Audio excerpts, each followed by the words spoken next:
Anda masih bersama Dialog Jurnal Pagi membahas mengenai ERP, solusi macet untuk Jakarta. Nah, kita masih terhubung juga melalui telepon dengan Bapak Muhammad Akbar. Pak Akbar masih mendengar saya? Iya. Iya, Pak Akbar, tadi Pak Darmaning Tias mengatakan bahwa oke, ini diuji coba saja supaya kita tahu hasilnya seperti apa, seperti itu. Cuman ada faktor X menyebutkan ada proses pembangunan MRT yang justru ini menambah kemacetan, termasuk kemacetan juga bagi angkutan umum. Tanggapan Anda bagaimana, Pak? Ya, justru dengan adanya pembangunan MRT, ya, kan ruas jalan Sudirman Tamrin terganggu nih, ya lebih macet gitu. Nah, justru kita butuh ini untuk mengurangi supaya kendaraan tidak banyak gitu yang melewati Sudirman Tamrin. Bagaimana caranya? Kita nggak bisa hanya dengan menghimbau saja gitu, ya. Kemudian kita juga nggak bisa dengan melarang gitu ya. Atau mengatakan lewat sini, lewat mana gitu. Nah, saya pikir ERP ini satu cara juga gitu ya untuk mengurangi supaya kendaraan yang melintasi Sudirman Tamrin itu nggak banyak gitu selama pembangunan MRT gitu. Saya pikir bisa saja diterapkan ya walaupun MRT sedang dibangun. Nah, kebetulan di koridor tersebut kan ada juga koridor 1 busway gitu ya kan, koridor 1 yang bisnya saat ini sudah lumayan bagus dan cukup banyak, ada 60 armada. Dan ketika nanti ERP sesungguhnya diterapkan, rasanya akan tidak begitu sulit ya untuk menambah jumlah armada gitu. Sehingga salah satu persyaratan yang disebutkan ya untuk penerapan ERP itu harus tersedia angkutan umum yang layak. Saya pikir itu bisa dipenuhi gitu. Oke, apakah ini berarti cuma Jalan Jenderal Sudirman dan Tamrin saja atau akan ke tempat lain, Pak? Halo. Iya, Pak Akbar. Apakah hanya di Jalan Jenderal Sudirman Tamrin saja atau? Oh gini, pelaksanaan ERP yang nanti sebenarnya itu akan dilaksanakan dari Jalan Sudirman, Jalan Tamrin, Jalan Merdeka Barat, sampai Jalan Gajah Mada yang buruk. Gitu. Kemudian juga ruas Jalan Rasuna Said. Gitu. Oke, Rasuna Said berarti dari ujung yang flyover seperti itu dekat Four Seasons ya, Pak ya? Iya, jadi dari simpang yang Patung 66 itu. Patung 66 betul. Sampai simpang Kuningan Gatot Subroto. Itu. Oh, itu akan diuji coba berbarengan, maksudnya dalam waktu yang tidak sama, Pak ya? Nanti pada saat pelaksanaan sesungguhnya itu akan diterapkan pada waktu yang bersamaan gitu. Namun untuk uji coba ini memang waktunya berbeda. Jadi lebih dulu yang Sudirman, untuk yang Rasuna Said kemungkinan sekitar September gitu. Tapi sekali lagi gini ya, selama uji coba itu belum ada transaksi pembayaran, belum ada konsekuensi hukum belum ada. Gitu. Jadi aturan-aturan lalu lintas masih tetap berjalan seperti biasa. Jadi kurang lebih ini untuk mengetes peralatannya, kesiapannya seperti itu, Pak ya?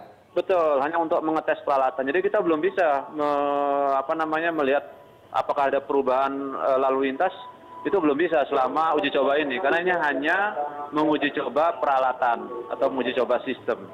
Baik, lalu untuk dari ruas Jenderal Sudirman Tamrin sendiri yang diuji cobakan untuk ERP ini sendiri rencananya apakah selama 3 bulan, 6 bulan selama itu, Pak? Iya, artinya kita menguji sistem ini untuk memastikan ya apakah sistem ini benar-benar handal, bisa bekerja dengan kondisi Jakarta ini. Ya butuh waktu mungkin sekitar 3 sampai 6 bulan ini untuk evaluasinya. Baik, kita tahan dulu Pak Akbar, kembali ke Pak Darmaning Tias. Bagaimana dengan penjelasan Pak Akbar tadi?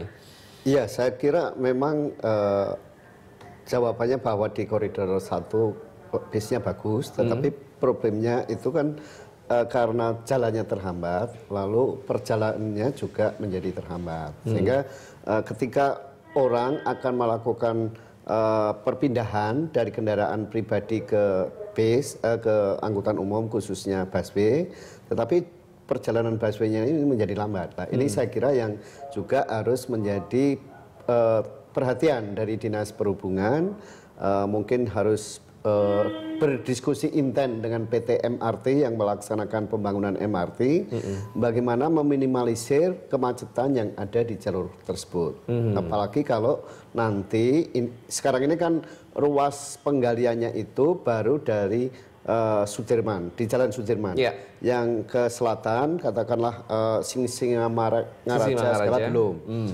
Dugaan saya begitu nanti bergeser sampai Singamangaraja, kemacetan itu akan makin parah, gitu. Sehingga orang memang dibatasi dengan IRP itu akan membatasi kendaraan pribadi masuk ke sana, tetapi ketika akan switch ke angkutan umum, itu angkutan umumnya mengalami hambatan berupa kemacetan. Nah, ini yang saya kira memang dibutuhkan manajemen pembangunan MRT yang mungkin lebih harus canggih lagi supaya kemacetan di jalur tersebut itu bisa Jadi seharusnya seperti apa nih Pak agar mungkin IRP bisa berjalan dengan baik? Apa yang harus dilakukan? Paling tidak koridor busway-nya itu steril, gitu loh. Jadi oke, kanan kiri non jalur busway dilakukan pembangunan, nggak apa, silahkan, gitu. Tetapi koridor busway-nya di Blok M sampai HI itu harus steril,